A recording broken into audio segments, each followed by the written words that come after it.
That was a special return, and it happened because he's a special returner. He has to have that approval from his special teams coach, his head coach, to bring it out of the end. Oh, look at this. A flip to the kicker. He's going to try to run for it.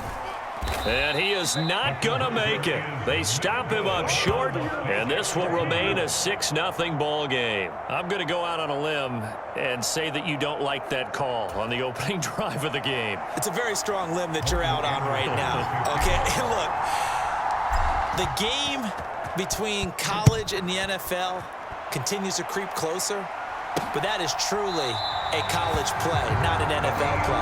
Because you'd snap the ball from the 3-yard line there, whether it's going for 1 or going for 2. So it makes sense to try it that way to maybe fake it. In this case, from the 15, makes 0 sense. And now your lead's just 6-0 instead of 7-0. So it's the AFC stars who will get the ball first. And, Charles, as we alluded to, we've got a different era of coach on each sideline. Of course, his Raiders, members of the AFC West.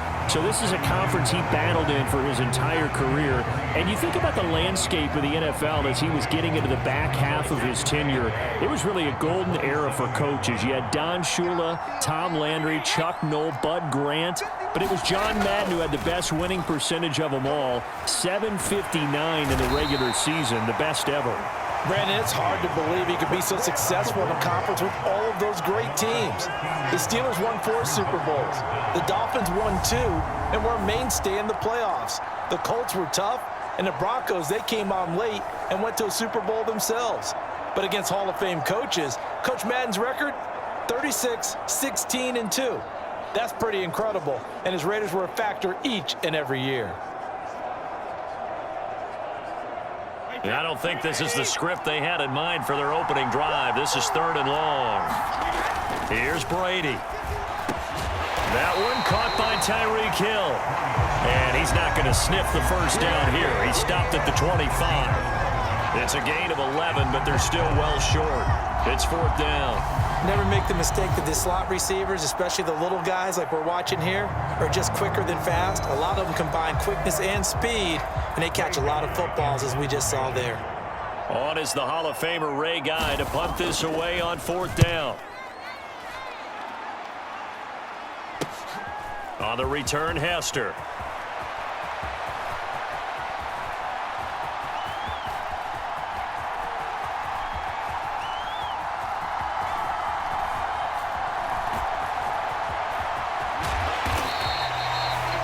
So a change of possession here on the punt. And the NFC will take over deep in their own territory with a 1st and 10. You see the AFC defense heading back out there.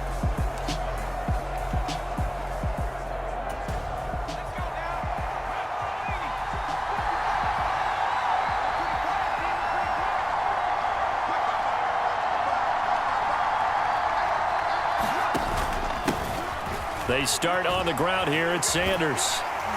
And just not much to be had there. 1 yard out to the 10. So as we mentioned at the top, let's take you through the life of John Madden. And, you know, it's very fitting that we're here back in the Bay Area, not just because John's so associated with Raider football, but also because this was where he spent his formative years. Yeah, he grew up over in Daly City with his buddy John Robinson, who would also become an NFL head coach. And now off to the races down the right side. Touchdown! A big play there. An even 90 yards. And the NFC strikes quickly for 6. Both sides of the football in sync early. You force the 3 and out, and then you take it down, score points. You know what that tells me? They sold their game plan really well. Head coach said, listen, we're just going to stop them on 3 and out. We're going to take the ball. Oh, and now they're going to fake it.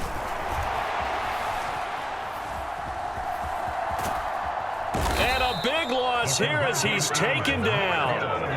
Okay, they went for the fake off of the extra point attempt. It's a long way to go, and they didn't get there. Didn't get it completed successfully. Did someone dare them to do that? Did someone double dog dare him I was to do going to that? ask you, maybe they saw something on film, but do you see something on film with those to try something from the 15 on a PAT? I don't know. The only thing they needed to see on film there was a snap, a hold, and someone kicking the ball through the post. And The AFC making their way out, and it's one of Coach's favorites, another local guy, Tom Brady, who will be at the controls.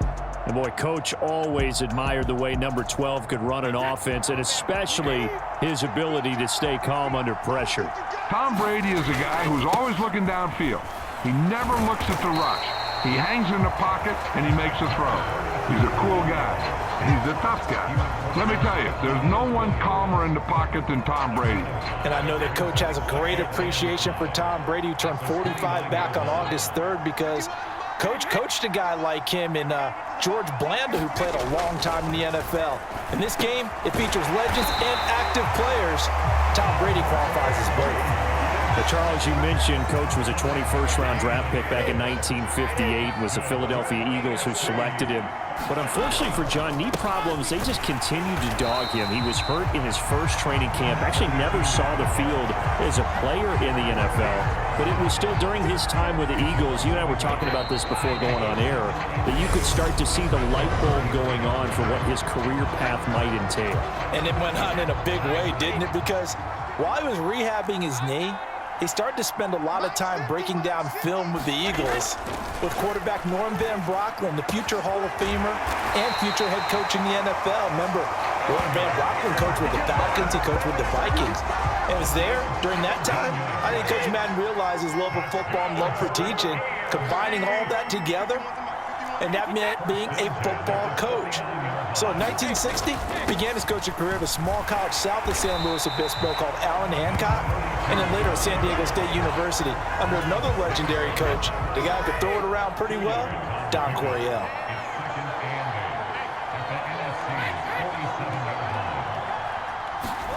On play action, it's Brady.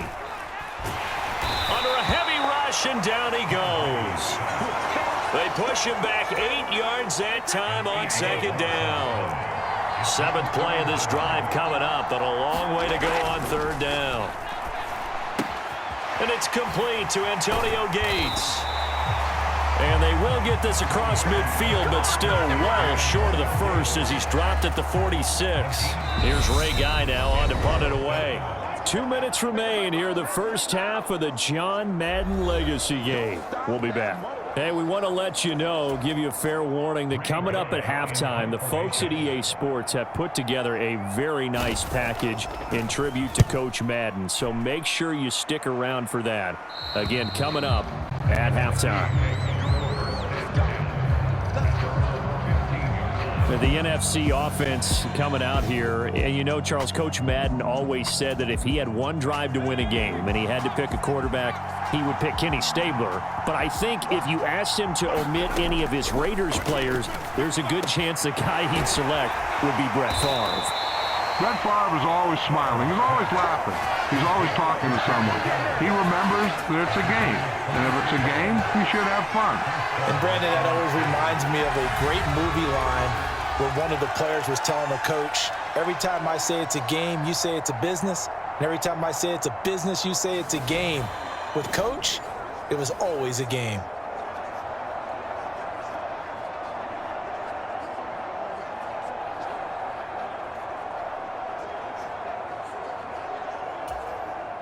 One play has him to the 37 here for 1st and 10. On the draw, here's Sanders. And that'll hurt the average a bit as this time they're able to get him behind the line. But Charles, you know, it was in the early 1960s that a young John Madden made the acquaintance of the owner of the Oakland Raiders, one Al Davis, of course, and the two, they really bonded, would become one of the best owner-coach duos in NFL history. And to take it a step further, Al Davis became someone who John referred to as his best friend. Yeah, in 1967, Brandon, Al Davis hired Coach Madden to be a linebackers coach. Remember, this was still the AFL at that point. We had not merged totally with the NFL. And Coach Madden, he paid dividends almost immediately. Helped the Raiders win the AFL title in 1968. And that meant a date with the Green Bay Packers in what was now known as Super Bowl II.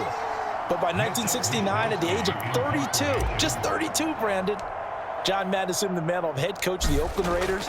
And what a rock. And now on 4th and 1, it's a fake. And this is incomplete. A huge gamble, and it does not pay off. The AFC offense heading back out. You know, Charles, Coach really loved to utilize his tight ends in the passing game. You think about Dave Casper, Hall of Famer for those great Raider teams. And I think he saw a lot of Dave Casper in an all-Madden staple, Tony Gonzalez. Tony Gonzalez is the type of tight end I think everyone's looking for. He's a guy that can make some big plays from that tight end position. Let me tell you, you better make sure you have him accounted for on every play. And that's exactly right, because Dave Casper, he could shred defenses down the middle of the field. And that's exactly what Tony Gonzalez did in his entire career. A 14-time Pro Bowl selection. Only Tom Brady has more. There are 6 guys in the 15,000-yard receiving club. He's the only tight end in there. Tony Gonzalez, every snap he had to know where he was because he could make plays short, medium, and long, and often put the ball in the end zone. And he can only get this to the 42-yard line, and that is not near enough. Here's Ray Guy now.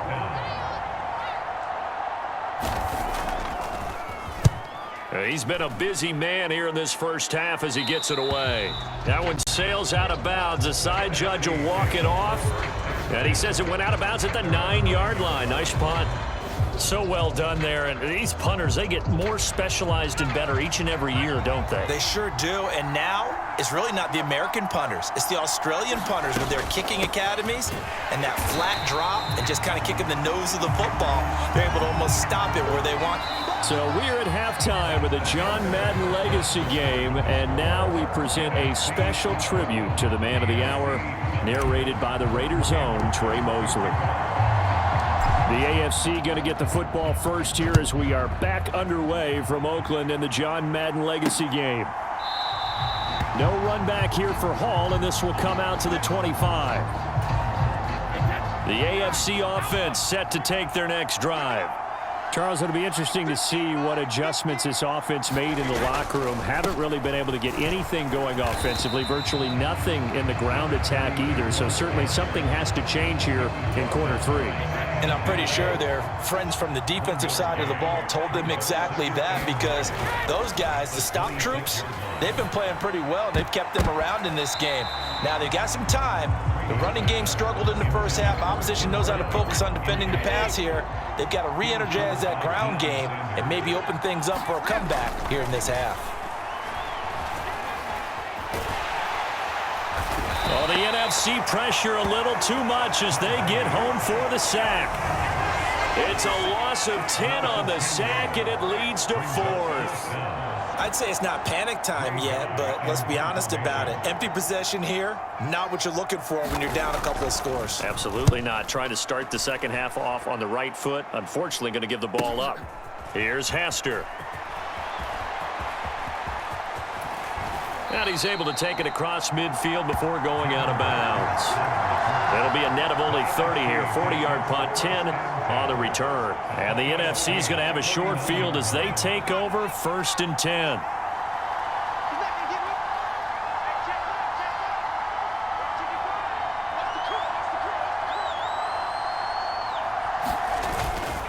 Up the middle they go with Sanders. Down to about the 45. So now, Charles, to pick up the story we've been telling, John Madden at 42. He just completed a 10-year stint as the coach of the Raiders. He wants to step away a bit from the grind of coaching, but he doesn't want to step away from the game of football. So he ends up signing on with CBS in 1979 to try his hand at broadcasting. And much like his coaching career, it was pretty much an instant success. Partner, he really connected with the people right from the start, and people may not remember, he wasn't even on the #1 team in the beginning. He worked his way up. But the same things that made him a great coach made him a great broadcaster. The ability to show the big picture, yet break it down into the details. That's what he did with his teams. That's what he did with the people. That way, he was simple to understand, yet insightful for viewers. And he did with that big personality that he had, one that connected with everyone. And he got blown up, losing yardage on the play back at the 44. So a nightmare start to the drive as they're already staring at 2nd and long. They'll go again with Sanders. And forget about finding a lane. He barely had time to look up before he was planted in the backfield. And now they're looking for 19 yards here on third down following 2 negative plays. Here's Favre to throw. He finds Kittle going across the field. And they'll work this down inside the 30. So through 3 quarters of the John Madden legacy game, it's the NFC stars and young Coach Madden on top. And we'll be back to the Coliseum after this. That is inches from the upright. It's no good. Wide to the left, and this will stay a 12-point game. Well, Charles, all things considered, I guess that's not a critical miss at this stage, is it? No, but still everything helps when you're trying to finish off a ball game. And you're right, not critical in terms of the scoreboard and the team, but the guy with the golden foot, he knows he's only as good as his last kick. Officially nothing on that last run. They'll try again, 2nd and 10. They fake the handoff. Now Brady. Blitz coming, and down he goes. Kevin Green, the outside linebacker, dropping him for a loss of 6. And this offense on third down today, not good. 0 for 4 thus far. This is 3rd and 16. And pressure coming, and they got him once again. That's the Hall of Famer Lawrence Taylor doing what he does best.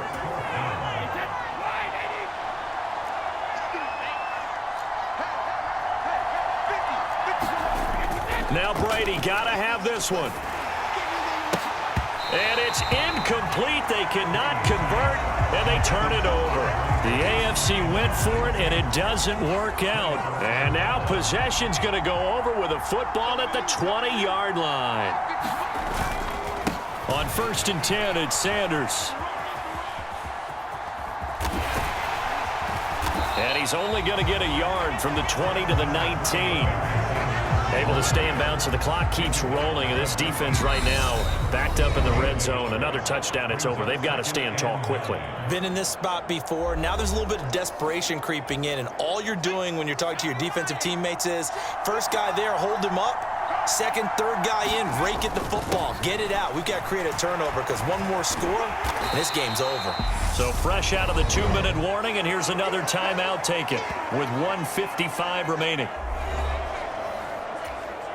Now this is a big third down, and you'd have to think we'd see a timeout right away if they can't stop him here.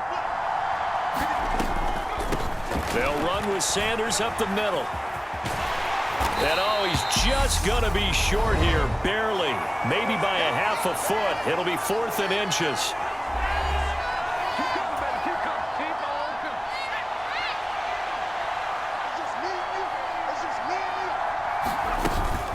Going for it with Sanders. And he picks up the first as he's able to take it down to the 7-yard line. Now the AFC going to use their final timeout of the half. And they'll be disappointed to have to burn one there after giving up the first down. They'll run with Sanders. And he will fight his way into the end zone for a touchdown. A great play there with his 2nd touchdown of the afternoon, as his guys are able to push that lead out a bit further. And he certainly played a pivotal role with those 2 TDs and why they're up on the scoreboard right now. Well, someone's all about winning, aren't they? Because he's